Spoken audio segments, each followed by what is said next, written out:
Mesdames et messieurs, bonjour et bienvenue dans ce 13h. C'est une bonne nouvelle pour les candidats aux prochaines législatives qui n'étaient pas encore prêts. La Commission électorale indépendante, la CEI, vient d'accepter de proroger la période de réception des dossiers de candidature jusqu'au 22 janvier, vendredi 22 janvier 2021 à 18h. On en parle en tout début de journal.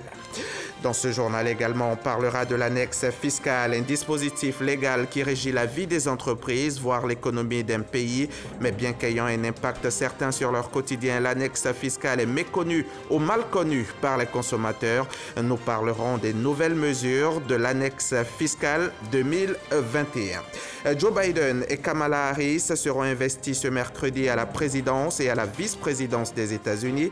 Une cérémonie d'investiture qui se déroulera dans des conditions exceptionnelles du fait de la pandémie et des craintes de manifestations de violence de la part des plus virulents partisans du président sortant. Nous sommes mercredi 20 janvier 2021 et ce matin s'est tenu au palais de la présidence de la République un conseil des ministres. C'était en présence du chef de l'État, le président Alassane Ouattara. Vous devrez le voir maintenant en images. Nos reporters y étaient ce matin donc. Ils étaient sur place pour assister à cette réunion. Leur compte rendu ce soir dans le 20h. 20h qui vous sera présenté par Fatou Fofana Camara. Les images donc pour ce soir à 20h. La CEI, la Commission électorale indépendante, porte à la connaissance de la communauté nationale et des candidats à la candidature à l'élection des députés à l'Assemblée nationale du 6 mars 2021 qu'à la demande des partis et groupements politiques, la période de réception des dossiers de candidature est prorogée exceptionnellement jusqu'au vendredi 22 janvier 2021 à 18h. La Commission électorale indépendante compte sur le civisme de tous et de toutes pour le bon déroulement de cette opération.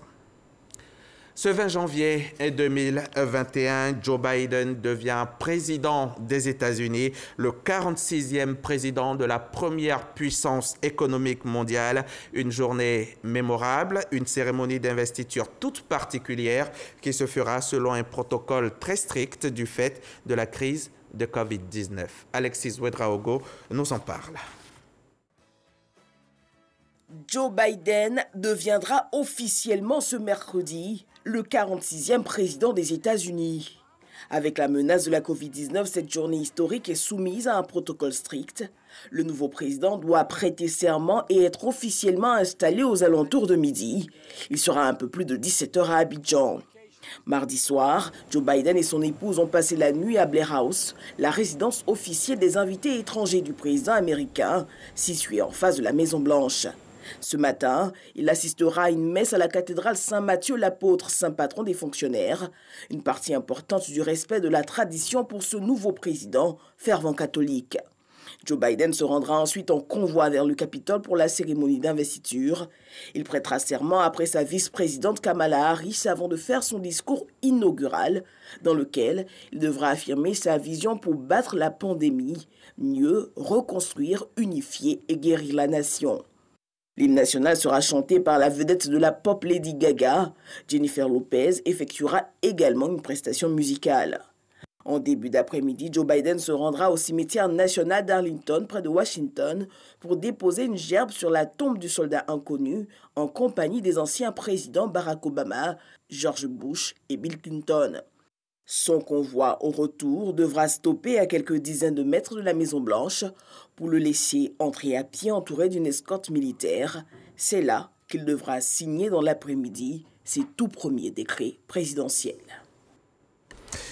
Cette investiture qui se fera aujourd'hui même, 17h, temps universel, midi à Washington, bénéficie du soutien de nombreuses nations. Les soutiens viennent des 4 coins du monde. Avec Joe Biden à la tête des États-Unis, l'Europe, par exemple, salue l'arrivée d'un ami de l'Europe. On reste avec Alexis Ouedraogo. Quelques heures avant l'investiture de Joe Biden, l'Europe salue la présence d'un nouvel ami à la Maison-Blanche et invite le président américain à une réunion avec les dirigeants de l'Union européenne. Cette cérémonie mémorable sur les marches du Capitole aux États-Unis sera une preuve de la résilience de la démocratie américaine et surtout une éclatante démonstration qu'enfin, après 4 longues années, l'Europe a un ami à la Maison-Blanche. Des propos appuyés par le président du Conseil européen qui entrevoit l'organisation de la réunion européenne en même temps que le sommet de l'OTAN. Au premier jour de son mandat, j'adresse une proposition solennelle au nouveau président des États-Unis. Construisons ensemble un pacte fondateur nouveau pour une Europe plus forte, pour une Amérique plus forte et pour un monde meilleur. Les dates de la rencontre européenne restent encore à fixer en raison de la Covid-19. Donald Trump s'en va donc. Il quitte la Maison-Blanche ce 20 janvier. Après 4 années de présidence, le président américain n'aura pas un second mandat. Dans ce document à suivre, nous revenons sur quelques polémiques qui ont émaillé ces 4 années de Donald Trump, mais sur ses succès aussi. 20 janvier 2021, cette date qui marque la fin de l'ère Trump. 20 janvier 2017. Donald Trump devient le 45e président des États-Unis. L'homme d'affaires, candidat du Parti républicain, animateur télé et novice en politique, déjoue la plupart des pronostics et remporte l'élection présidentielle américaine de novembre 2016 face à Hillary Clinton, pourtant donnée favorite par les sondages. Donald Trump, l'homme le plus puissant de la Terre, contre toute attente. Un mandat contre toute attente également émaillé de polémiques. Il qualifie par exemple Haïti, le Salvador et plusieurs nations africaines de pays de merde. Il tente de démentir, mais la déclaration déclenche une indignation mondiale. Champion des tweets ravageurs, il compare son bouton nucléaire à celui du dirigeant nord-coréen. Propos qui inquiètent à Washington et dans les capitales étrangères. Le sujet du réchauffement climatique n'a pas été épargné. Pendant qu'une vague de froid record touche États-Unis et Canada, selon Trump, cela signifie que le réchauffement climatique n'existe pas. Il vient en ce moment-là d'effarer la communauté scientifique par l'un des tweets dont il a le secret. Les États-Unis restent en émoi face à ces déclarations, face à ces actions. Le pays s'interroge sur la santé mentale de son président. En janvier 2018, il passe sa première visite médicale et la Maison-Blanche annonce qu'il est en excellente santé, mais la question revient régulièrement au gré des extravagances de Trump. Est-il fou? Sorti du livre Fire and Fury. Le commandant en chef y est décrit comme un enfant avec des troubles de l'attention. Le principal intéressé, qui est agacé, finit par réagir. Il se qualifie de génie très équilibré. America First. L'Amérique d'abord. Son slogan. Le président s'applique à le respecter à la lettre. Il claque la porte à plusieurs traités multilatéraux, quitte à faire cavalier seul. Les États-Unis se retirent de l'accord sur le nucléaire iranien et Trump annonce vouloir rétablir une large palette de sanctions à l'encontre de l'Iran. Ce n'est que le début. 12 octobre 2017, le pays de Trump sort de l'UNESCO. Israël lui emboîte le pas dans la foulée au motif que l'institution ferait preuve d'un parti pris anti-israélien. Quelques mois auparavant, en juin 2017, dans le jardin aux roses de la Maison-Blanche, le président américain provoque une onde de choc mondiale, annonçant le retrait des États-Unis de l'accord de Paris sur le climat conclu par 195 pays en 2015. Texte le plus largement et le plus rapidement signé de l'histoire de l'humanité. Trump dénonce un accord très injuste pour son pays et définit le réchauffement climatique comme une invention des Chinois. Les États-Unis mettent fin à leur participation au traité de libre-échange transpacifique. Trump le qualifiait d'accord terrible. Toujours au nom de la défense nationale, Trump lance de nouvelles négociations sur l'ALENA, l'accord de libre-échange nord-américain. Parmi les promesses de campagne pas encore intégralement réalisées figure la construction d'un mur de 1600 km à la frontière mexicaine pour arrêter l'immigration illégale et dont il enverrait la facture au Mexique pour le paiement. Trump affirme aussi vouloir revenir sur le droit du sol ou encore le droit à la torture pour, selon lui, lutter contre le terrorisme. Il instaure le décret anti-immigration interdisant aux citoyens de certains pays à majorité musulmane de séjour aux États-Unis. Trump ne veut plus d'accord protégeant les Dreamers. Il n'y aura pas de légalisation pour ces jeunes immigrés aux États-Unis alors qu'ils étaient enfants. Même l'Obamacare, Trump n'en veut plus. Quelques succès diplomatiques tout de même de Donald Trump pour faire oublier les revers. Il avait promis mettre fin aux guerres sans fin des États-Unis au Moyen-Orient. Pour lui, la guerre d'Irak avait été la pire erreur de politique étrangère de l'histoire américaine. Une chose est sûre, Donald Trump a le moins eu recours à la force militaire depuis la fin de la guerre froide, ce qui peut être considéré comme un succès par ceux qui critiquent l'interventionnisme américain. Sous Trump, la Maison-Blanche favorise un accord historique entre Israël et les Émirats arabes unis. Autre fait marquant, Donald Trump et Kim Jong-un signent à Singapour un accord qualifié d'assez exhaustif par le président américain. La déclaration comprend des garanties mutuelles entre les États-Unis et la Corée du Nord. Premier trimestre de l'année 2020, au moment où le nouveau coronavirus se répand à travers le monde, Donald Trump minimise la maladie. Il lie ensuite le virus à un laboratoire chinois et menace de taxer Pékin. Son arrogance face au petit monstre Covid va coûter cher à son pays. Les États-Unis deviennent le pays le plus durement touché par la pandémie du coronavirus. Le pays le plus endeuillé au monde avec aujourd'hui 400 000 morts. Dans ce tableau si noir, des vaccins sont trouvés contre la maladie. Un espoir pour le monde. Là encore, la politique de vaccination des Américains, adoptée par Donald Trump, est critiquée. On entre en campagne électorale. Les démocrates finissent par choisir l'ancien vice-président de Barack Obama pour affronter le locataire controversé de la Maison-Blanche. Élection présidentielle dans un contexte de crise sanitaire. Trump rassemble les foules. Joe Biden adopte la distanciation physique. Les résultats tombent au compte-gouttes à cause des votes par correspondance qui étaient très nombreux. Biden est élu. Trump s'illustre encore. Il conteste. À 2 semaines de la prise de fonction du démocrate, le président américain Donald Trump affirme qu'il ne concéderait jamais la victoire à Joe Biden. 6 janvier 2020, Donald Trump prononce un discours qui incite ses sympathisants à investir de force le Capitole. C'est l'assaut du Capitole. C'est impensable. Les partisans pro-Trump assiègent le bâtiment qui sert de siège au Congrès, le pouvoir législatif des États-Unis. Quand l'Amérique fait pire que l'Afrique, on déplore des morts. On assiste à la suspension des comptes de Donald Trump sur les réseaux sociaux, lui qui ne jure que par ce moyen de communication.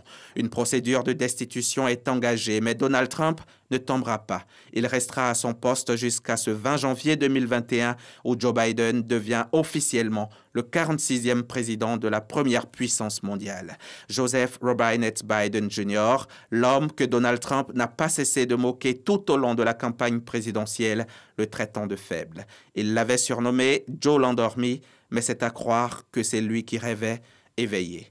Fin de parcours donc ce mercredi pour celui qui aura donné un autre sens à la fonction de président, celui qui ne jurait que par les tweets, éternel abonné aux polémiques, celui qui rêvait de redonner à l'Amérique sa grandeur.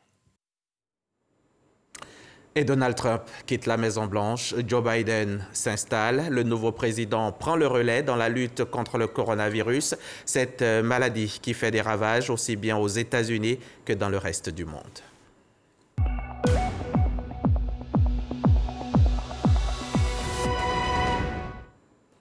Ici en Côte d'Ivoire, les chiffres continuent malheureusement de grimper. Ces dernières 24 heures, le pays a enregistré 79 nouveaux cas positifs, ce qui porte à 25 383 le nombre total de malades depuis le 11 mars 2020. 142 personnes sont mortes depuis et 1598 patients se battent à l'heure qu'il est contre la maladie. Les autorités de santé insistent, il ne faut pas s'affranchir des gestes barrières. Ces gestes-là peuvent nous sauver la vie.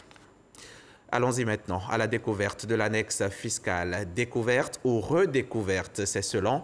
Qu'est-ce que c'est exactement l'annexe fiscale? Ce dispositif légal qui régit la vie des entreprises, voire l'économie d'un pays. Le document est méconnu du grand public. Cette année, il institue pour 2021 de nouvelles taxes, de nouveaux impôts, de nouvelles mesures sociales. Quelles sont ces mesures? Comment sont-elles adoptées? Élément de réponse dans ce grand reportage signé Jean-Louis Gbangbo. Depuis le 8 janvier, l'annexe fiscale pour la gestion 2021 est rentrée en vigueur. Mais au fait, c'est quoi une annexe fiscale?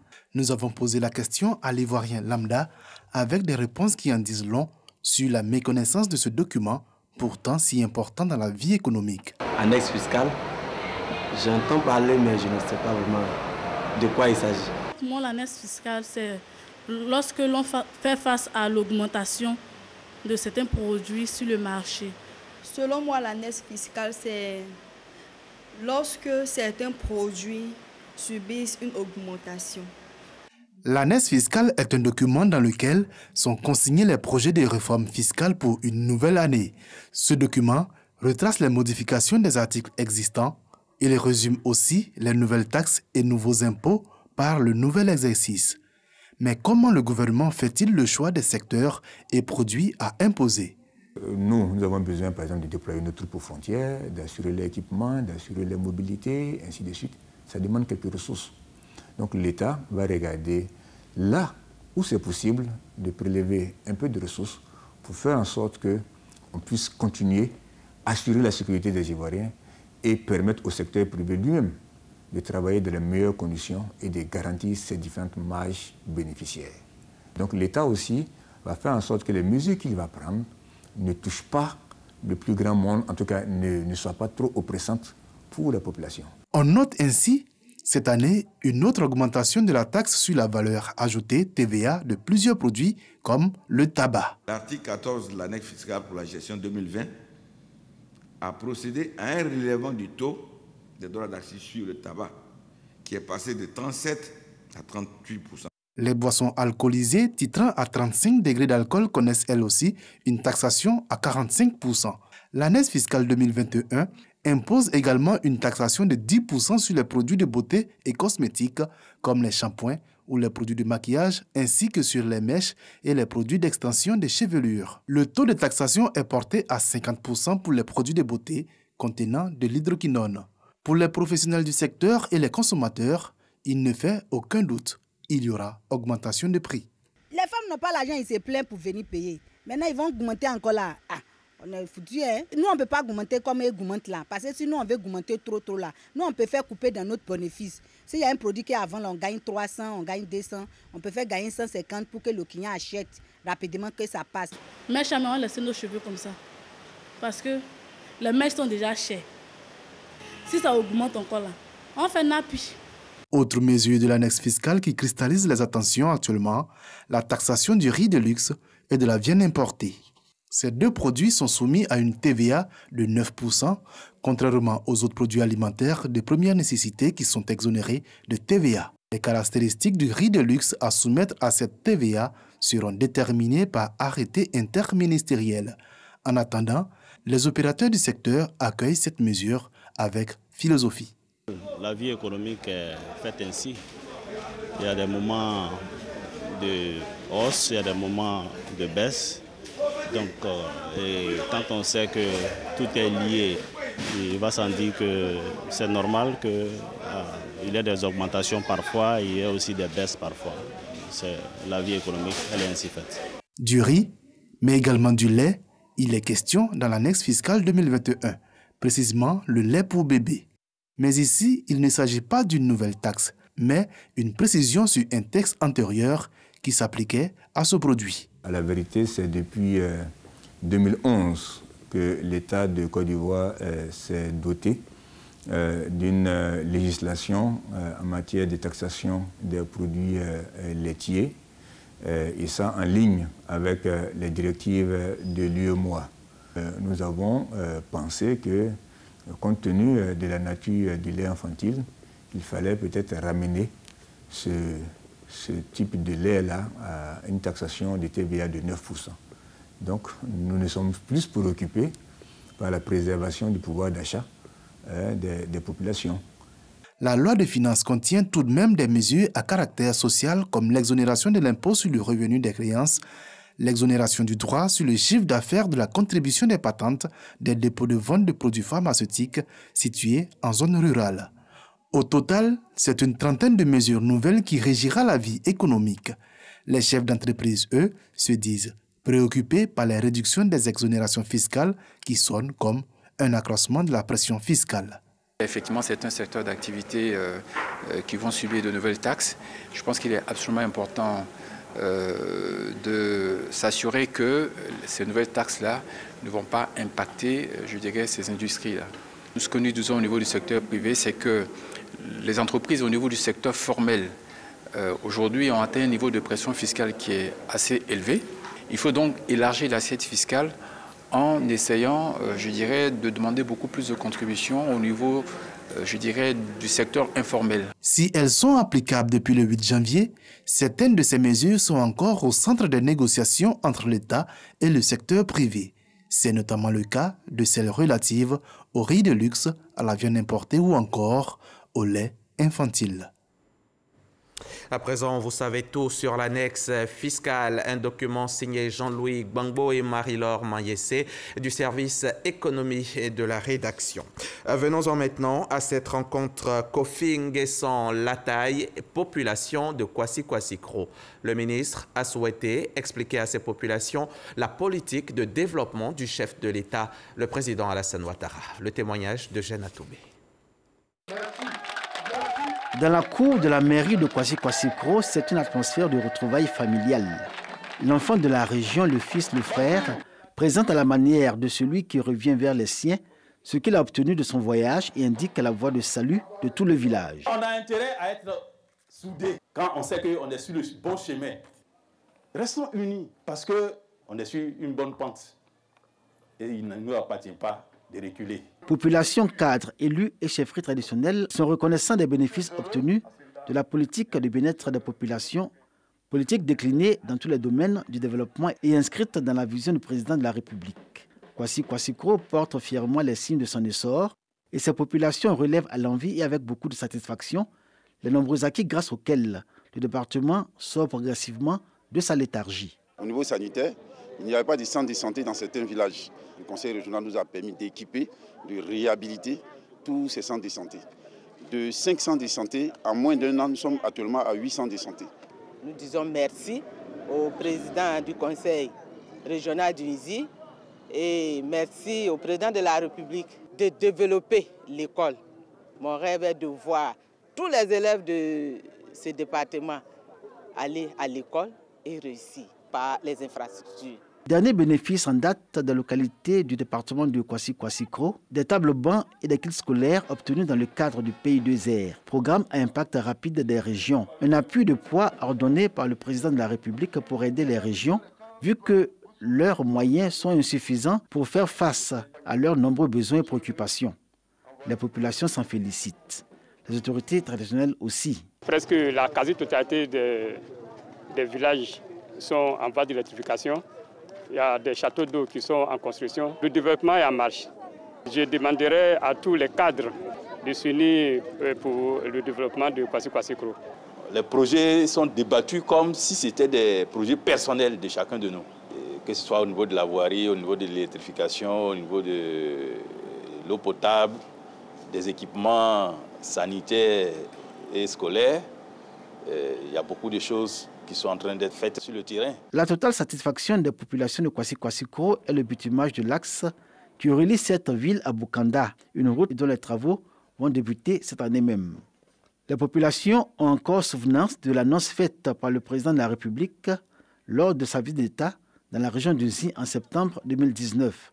Cette route est entrevue comme la marque d'un nouvel élan pour Kwasi-Kwasi-Kro. Pendant ce temps, du côté du Gontougo, le conseil régional tenait sa première session ordinaire de l'exercice 2021, session au cours de laquelle il est ressorti que l'exercice 2021 va enregistrer la réalisation de plusieurs infrastructures scolaires, sanitaires, hydrauliques et routières. C'était en présence de notre correspondant Herman Niamie.